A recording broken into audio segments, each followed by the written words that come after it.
नमस्कार, मैं हूं आपके साथ वक्ता दुबे। एपीएन के लोकप्रिय कानूनी प्रोग्राम लीगल हेल्पलाइन में आपका बहुत बहुत स्वागत है। इसमें हमारे कानूनी विशेषज्ञ रोजमर्रा की जिंदगी की समस्याओं से जुड़ी कानूनी मसलों पर आपकी शंकाओं का समाधान करते हैं। आज हम काला धन से जुड़ी कानूनी जानकारी देंगे।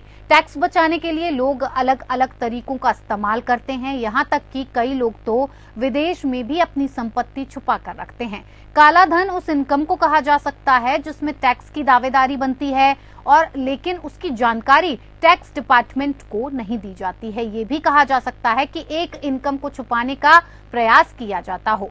ये कई तरीके से किया जा सकता है। वहीं ज्यादातर विदेश में छिपाई गई संपत्ति के लिए ब्लैक मनी का ज्यादा इस्तेमाल किया जाता है। काले धन पर साल 2015 में प्रधानमंत्री नरेंद्र मोदी के नेतृत्व वाली केंद्र सरकार ने इस पर कानून बनाया था। इस कानून में काले धन पर जांच प्रक्रिया की नई संरचना तैयार की गई है और उसके साथ ही प्राथमिकता के आधार पर विदेशों में जमा काले धन या अघोषित विदेशी संपत्तियों का पता लगाने में मदद मिलेगी। इस कानून में सजा का प्रावधान भी ज्यादा है और कार्रवाई करने को लेकर भी कड़े नियम हैं। ब्लैक मनी कानून 2015 में विदेश में काला धन छुपाने पर 100 साल के कठोर कारावास की सजा का प्रावधान है। टैक्स चोरी करने वालों पर 300% जुर्माना लगता है। तो ये तो थी कुछ बुनियादी जानकारी। काला धन से जुड़ी कानूनी जानकारी विस्तार से हमारे आज के कानूनी विशेषज्ञ अधिवक्ता रविशंकर जी आपको देंगे।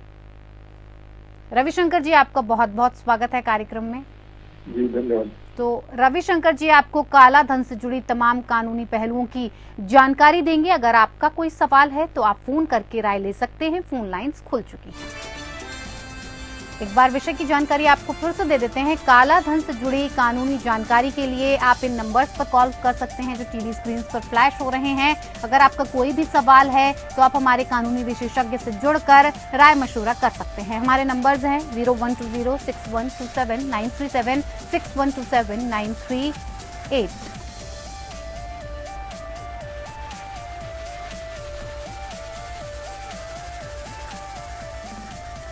तो चलिए कार्यक्रम की शुरुआत करते हैं। और रविशंकर जी, सबसे पहले मैं आपसे जानना चाहूंगी कि कानून में काला धन को कैसे परिभाषित किया गया है। जी, बहुत दिनों से लोगों की डिमांड थी कि जो विदेशों में जो काला धन जमा है उसको भारत वापस लाया जाए। जी। उसको लाने के उद्देश्य से भारत सरकार ने 2015 में एक कानून बनाया जिसका नाम है the black money disclosed foreign income and assets and imposition of tax act 2015। जी। ये कानून की किताब है। हाँ जी। इसमें बताया गया है कि जो भी अनडिस्क्लोज्ड इनकम एंड एसेट्स किसी का है उसको ब्लैक मनी माना जाएगा, चाहे वो विदेश में भी छुपा के रखा गया हो। जी जी जी। रवि जी, अगर कोई संपत्ति या आय टैक्स के दायरे में नहीं भी आता हो तब भी क्या इसका रिटर्न भरना अनिवार्य होगा? जी हाँ, अगर कोई भारतीय नागरिक को कोई भी संपत्ति विदेश में भी स्थित है तो उसको आयकर अधिकारियों को इसका ब्यौरा देना होता है। जी। क्या क्या एसेट्स उनके पास है और सोर्स ऑफ इनकम भी बताना है। रविशंकर जी, आयकर विभाग कब छापा मार सकता है? क्या नियम का पालन करना होगा? अगर आयकर विभाग के पास कोई शिकायत करता है कि फला अमुक आदमी के पास इतनी अघोषित संपत्ति है या इतनी आय उन्होंने छुपा के रखी हुई है या कोई भी गुप्त सूचना के आधार पे भी आयकर अधिकारियों को मिलती है जानकारी कि इतना ब्लैक मनी कहीं जमा है, तो उस व्यक्ति से पूछ सकता है और उसके अगर जरूरत पड़ी तो उसके घर पे या उसके प्रतिष्ठानों पे छापा भी मार सकता है। रविशंकर जी, इसके लिए क्या नियमों का पालन करना होगा? छापा जब मारा जाएगा इनकम टैक्स की तरफ से तो कोई नियम कायदे कानून होंगे जिनका पालन उन्हें करना होगा? उसके कायदे कानून है कि उसमें एक पदाधिकारियों की टीम होगी, प्लस उसमें महिला अधिकारी भी रखी जाएंगी, महिला कर्मचारी भी रहेंगी। जो जनरल जो सर्च एंड सीजर का जो प्रोविजन है वही सर्च की प्रोविजन वही अडॉप्ट किया जाएगा। हाँ। और उस सर्च के बाद जो भी होगी उसकी एक लिस्ट बनाई जाएगी। जी। कि ये चीजें सर्च में मिली और कितने समय तक सर्च क्या प्रोसीजर चलते रहा, ये सब उस रिपोर्ट में लिखा जाएगा। और उसकी एक सीजर लिस्ट की कॉपी भी जिनके यहाँ सर्च होगा उनको दिया जाएगा। जी, ये अगर बात की जाए कि जिसके घर पर छापा पड़ा है तो उसके इस बीच में क्या हक होते हैं, क्या अधिकार हो सकते हैं? उनके पास यह कानूनी प्रावधान है कि वह उस सीजर लिस्ट को लेकर कॉम्पिटेंट कोर्ट या जो भी अथॉरिटीज है उसमें वो अपनी आवेदन कर सकते हैं जी। कि जो ये अथॉरिटीज का जो ये एक्शन है सर्च एंड सीजर का, हाँ। वो अनलॉफुल था, इसलिए इसमें जुडिशियल रिव्यू किया गया। जी रविशंकर जी, संपत्ति की जब्ती से जुड़े क्या कानून है ये भी आपसे जानना चाहेंगे, हमारे दर्शकों को समझाइए। आयकर अधिकारियों और जो भी इस एक्ट के अंतर्गत जो भी प्राधिकारी है उनको यह अधिकार दिया गया है कि अगर सरकार चाहे कोई भी संदेहास्पद कोई कागजात है या कोई प्रॉपर्टी है तो उसको वो जब्त कर सकती है और उसके बाद उनको पूरा अवसर देगी अब कि आप बताएं, उनको सुनने का मौका भी देगी जिसकी संपत्ति जब्त होगी। और उसके पास भी यह है कि इसमें अथॉरिटीज है, एक्ट में ही स्पेसिफाइड है, उस अपीलेबल अथॉरिटीज है उनके यहाँ वो जा सकती है कि मेरे यहाँ अमुक दिन ये कार्रवाई हुई है, जो कार्रवाई कानून सम्मत नहीं है, इसलिए मुझे इस आधार पे इस जो सीजर हुआ है उसको रिलीज किया जाए।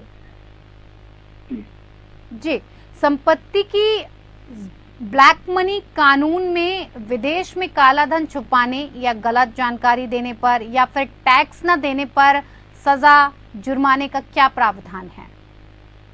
इस एक्ट में प्रावधान किया गया है धारा 41 से धारा 45 तक और उसमें तरह तरह के प्रावधान है। 3 गुना तक उसमें पेनाल्टी हो सकती है।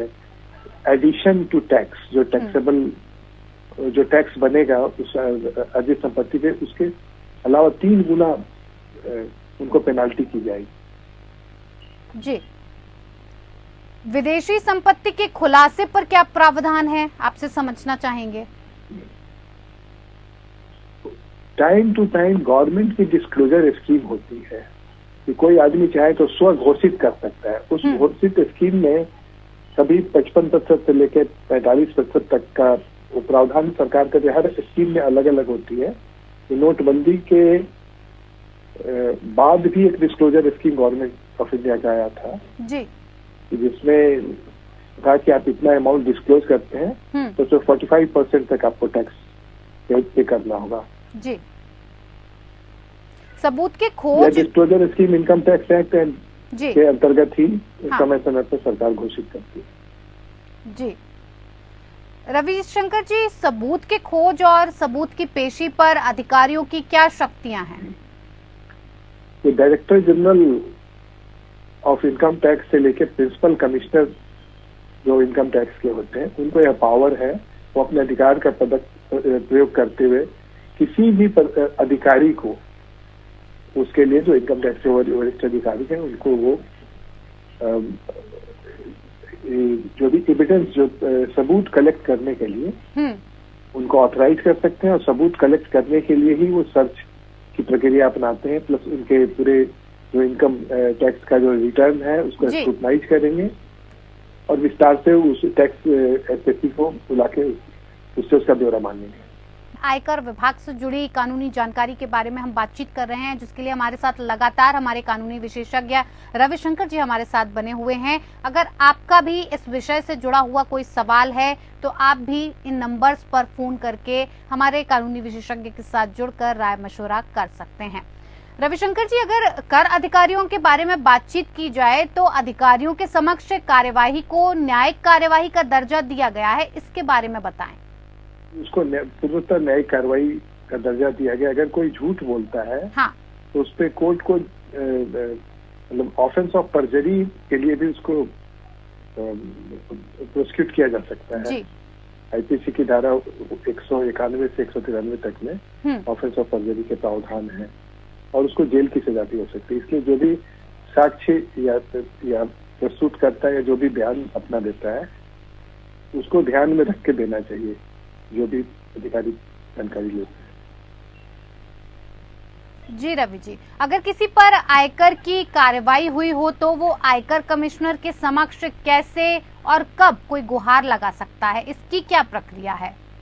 ये इनकम टैक्स एक्ट के अंतर्गत प्लस ब्लैक मनी एक्ट के अंतर्गत यह प्रावधान किए गए हैं कि आयकर अधिकारी के समक्ष वो अपील दायर कर सकता है और दूसरे भी रिव्यू के भी आवेदन दे सकता है कि अमुक आदेश को रिव्यू किया जाए। जी, आयकर मामले में एपीलेट ट्रिब्यूनल क्या होता है, यहाँ कब अपील की जा सकती है? एपीलेट ट्रिब्यूनल होता है जिसमें कई एक अधिकारी होते, एक न्यायिक अधिकारी होते हैं और एक टैक्स के जानकार अधिकारी को सरकार नियुक्त करती है जी। और उसमें सभी तरह के आदेश जो होते हैं, हर प्रकार के सर्च, सीजर या जो कुछ भी टैक्स इम्पोजिशन का उस आदेश को चुनौती दी जाती है। जी रवि जी, हर प्रकार के आदेश जैसे कि क्या क्या, कुछ ज्यादा जानकारी आप इस बारे में दे सकते हैं? किस प्रकार के आदेशों की बात? जैसे कोई करदाता है वो एक्रिप्ट है जी, या कह रहा है कि मुझे गलत तरीके से टैक्स इम्पोज किया गया, मेरी कोई टैक्स की देनदारी नहीं बनती है जी।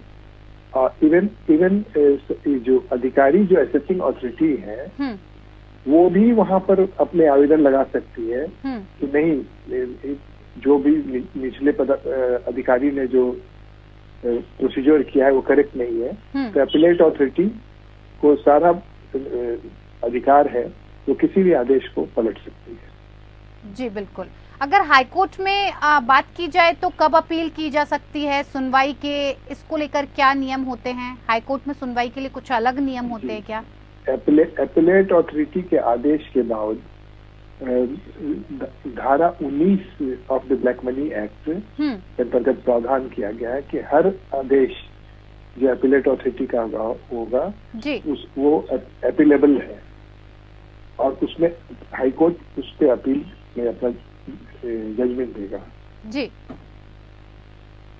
तो इससे जुड़ी हुई हाईकोर्ट से जुड़ी हुई जो चीजें हैं, अगर हाईकोर्ट में आयकर विभाग की जो भी अपील की जाती है उसको लेकर सुप्रीम कोर्ट में कैसे और कब अपील की जा सकती है? हाईकोर्ट की प्रक्रिया आपने समझाई, सुप्रीम कोर्ट के बारे में अगर बात करें तो कैसे और कब अपील करेंगे? जी, उसमें कानून में प्रावधान किया गया धारा 21 के अंतर्गत of the black money act जी कि हाईकोर्ट में जो जजमेंट होगा उसके बाद हाईकोर्ट के जज साहब ही वह अनुमति देंगे जी। उसी समय जो व्यक्ति जो उस आदेश से सहमत नहीं है वो उनसे अपील करेगा कि हमें आप अनुमति दें, ग्रांट करें सर्टिफिकेट जी कि मैं सुप्रीम कोर्ट में अपील दायर करना चाहता हूं और उस अनुमति के आधार पे, सर्टिफिकेट के आधार पे माननीय सर्वोच्च न्यायालय में अपील दायर होती है। यानी कि जो भी अपील आपको दायर करनी है सुप्रीम कोर्ट में तो वो हाई कोर्ट के द्वारा ही आप दायर कर सकते हैं, वहां से आपको परमिशन चाहिए होगी। इस एक्ट में उसको सर्टिफिकेट ऑफ अपील कहते हैं जी। इस एक्ट में प्रावधान किया गया है कि सर्टिफिकेट के द्वारा और अगर सर्टिफिकेट नहीं ग्रांट करती है हाई कोर्ट जी, तब जो जनरल प्रावधान है, कॉन्स्टिट्यूशनल रिमेडी है कि आर्टिकल 136 के अंतर्गत वो leave to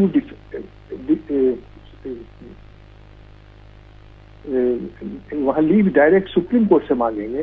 SLP special leave petition file करते हैं कि मुझे अनुमति दिया जाए, मैं अपील दायर करूंगा। जी बिल्कुल। अगर आपसे जानना चाहें दो सिस्टम है जी जी जी जी जी अगर आपसे जानना चाहें आयकर कमिश्नर की शक्तियां क्या होती हैं? कानून में जो भी शक्तियां दी गई है आयकर अधिनियम वो सारी शक्तियां आयकर कमिश्नर में निहित है जी। और वो अपने क्योंकि इनकम टैक्स एक्ट का ऑब्जेक्ट है कि हर कोई का इनकम जो है वो असेस्ड हो और उसे कोई छुपा ना पाए और सरकार को पर्याप्त कर मिले। अगर आयकर छुपाने में मदद करने, गलत बयान देने आदि पर कैसे कार्रवाई की जाती है? तो मैंने अभी आपसे बताया था कि अगर कोई गलत बयान हुआ तो उसको न्यायिक कार्रवाई मानते हुए उस व्यक्ति के अंतर्गत उस व्यक्ति के विरुद्ध कंपिटेंट क्रिमिनल कोर्ट में सरकार की तरफ से कंप्लेंट फाइल किया जाएगा और उस पर क्रिमिनल कार्रवाई चलेगी।